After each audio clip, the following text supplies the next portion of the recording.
अस्सलाम वालेकुम वरहमतुल्लाहि वबरकातुहू। आऊज़ु बिल्लाहि मिनश शैतानिर रजीम। बिस्मिल्लाहिर रहमानिर रहीम।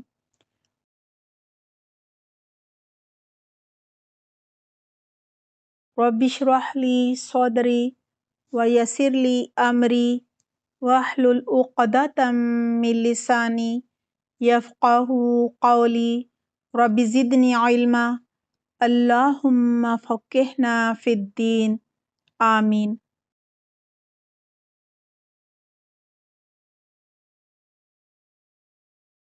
आज हम अरबी ग्रामर की बुनियादी इस्तिलाहात यानी बेसिक टर्मिनोलॉजीज़ में मुनसरिफ़ और गैर मुनसरिफ़ के बारे में जानेंगे और हमज़ा क्या होता है इस पर भी बात होगी।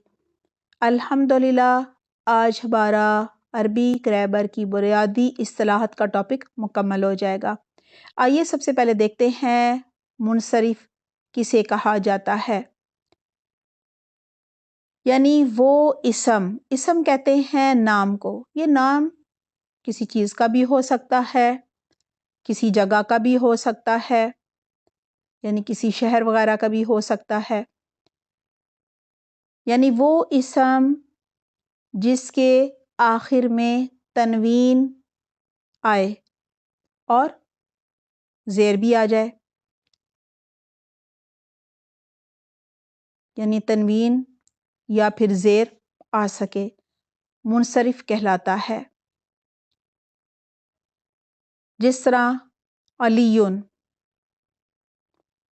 आखिरी हर्फ क्या है अलीयुन का? या है ना, इस पर दो पेश हैं, तो ये क्या है? मुनसरिफ़। मसलन ज़ैदुन, ज़ैदन, ज़ैदिन। यहाँ आखिरी हर्फ है दाल। इस दाल पर दो पेश हैं ज़ैदुन में और दाल पर दो ज़बर हैं ज़ैदन में और दाल के नीचे दो ज़ेर है ज़ैदिन। और जैसा कि आप पहले पढ़ चुके हैं, दो ज़बर, दो ज़ेर या दो पेश को क्या कहा जाता है? इन तीनों को तनवीन। लिहाजा मुनसरिफ़ वो इसम होते हैं जिनके आखिरी हर्फ पर तनवीन आती है या फिर ज़ेर आती है। आइए इसको मिसाल से समझते हैं। अगर हमने ये कहना हो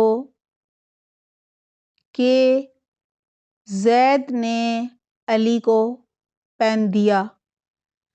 ज़ैद काम करने वाला है ना, उसने चीज़ दी है, वो फ़ाइल है। काम करने वाले को फ़ाइल कहते हैं। कैसे पता चलेगा अरबी में कि ये फ़ाइल है? उसके नाम के आखिरी हर्फ पर दो पेश होंगे। ज़ैदुन होगा तो हमें समझ आ जाएगी कि ये फ़ाइल है।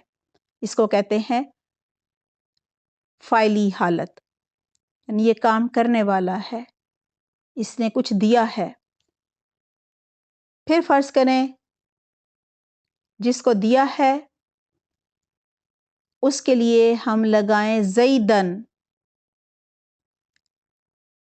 तो हमें समझ आ जाएगी कि अब ज़ैदन जो है ये काम करने वाला नहीं है, ये फ़ाइली हालत में नहीं है, ये मफ़ूली हालत में है। मफ़ूली हालत का मतलब ये है, मफ़ूल का ये मानी है कि उसने काम नहीं किया, उसने चीज़ किसी को नहीं दी, बल्कि उस पर काम हुआ है, उसे चीज़ दी गई है।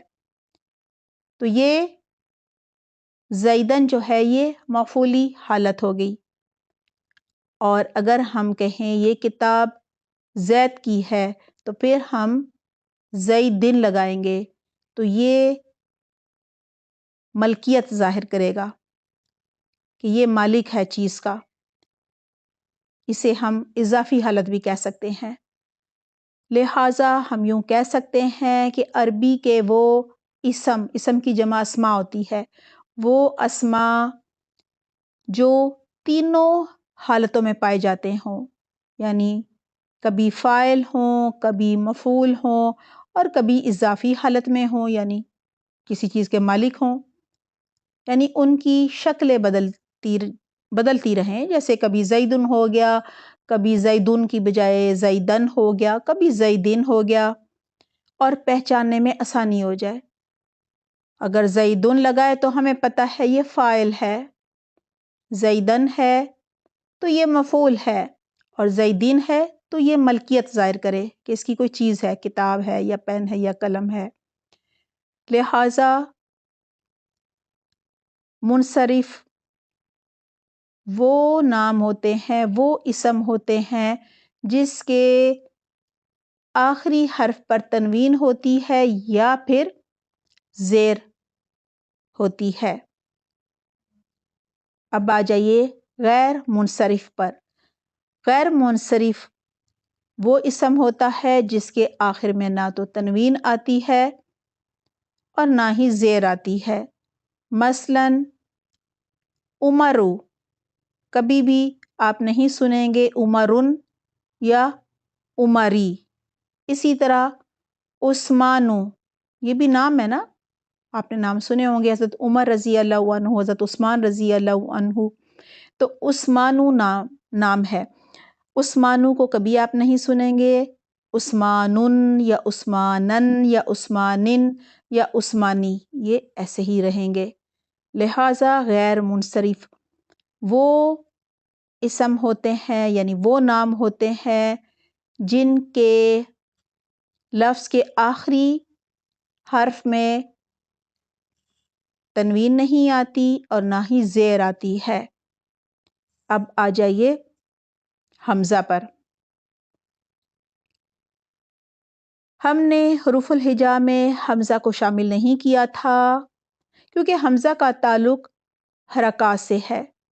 جب الف پر حرکات ہوتی ہیں یعنی زبر، زیر، پیش یا جزم ہوتی ہے تو وہ الف پھر حمزہ کہلاتا ہے۔ اور الف جو ہوتا ہے وہ ہمیشہ خالی ہوتا ہے، اس پر نہ کوئی زبر ہوتی ہے، نہ زیر ہوتی ہے، نہ پیش ہوتی ہے اور نہ ہی جزم ہوتی ہے۔ ایک الف ہو اس پر کوئی حرکت نہ ہو تو وہ الف کہلائے گا، اور اگر اس پر کوئی حرکت لگ جائے تو وہ الف نہیں بلکہ حمزہ کہلائے گا۔ سبحانک اللہم و بحمدک، نشہد لا الہ الا انت، نستغفرک و نتوب الیک۔ والسلام علیکم ورحمۃ اللہ وبرکاتہ۔